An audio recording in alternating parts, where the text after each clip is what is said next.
Usa sa mga rason sa padayong pagpanghawd sa The Master Cutter sa ratings ni ini sa telebisyon ug sa Netflix ang duha ka mga character nga gida sa duha ka mga bisdak nga sila si Shuvi Etrata ug Charlie Fleming.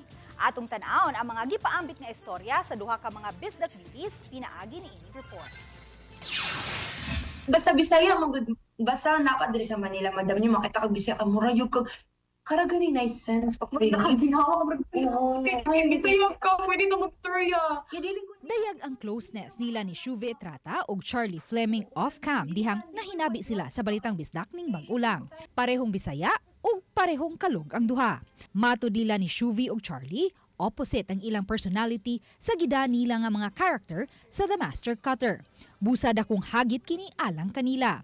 Boyish ang character ni Carla nga gida ni Charlie. Samtang usa ka palaban nga probinsyana nga adunay sikretong dakong pagbati kang atoy, si Tonet ang character nga gida ni Shuvi. I have vanity po talaga. Mega perfectionist din ako. Kaya pag-abot sa sakya, ako na siyang katanggalon, yun na ako. For the sake of my character and for my work talaga. Same yung personality, karang bubbly, medyo OA, yung Bisaya ba siya, so same na same yun. Pero when it comes to guys, madam, no, I'm not like that. Matud ni Shuvi usa ka dakong opportunity nga gihatag kaniya sa GMA ang makauban sa serye ang kapuso primetime king nga si Dingdong Dantes.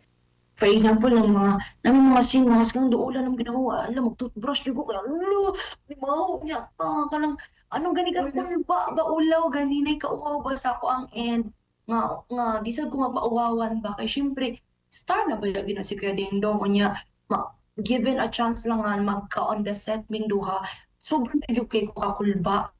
Karon nga nang hinunga-tunga na ang serye, unsa pa kaha ang mga angayang atangan sa mga kapuso viewers? Reyna. So kaning second half, mag-expect yun na mas intense yun ni siya.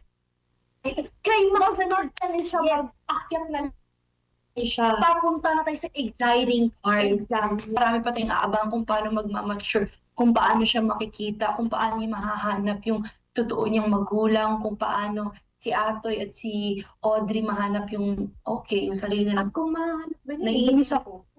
Naiinis ako kasi, parang si Tonet, Uban ni Clans Gabutin o Rod Prado, Luan Merondina, Balitang Bisdak.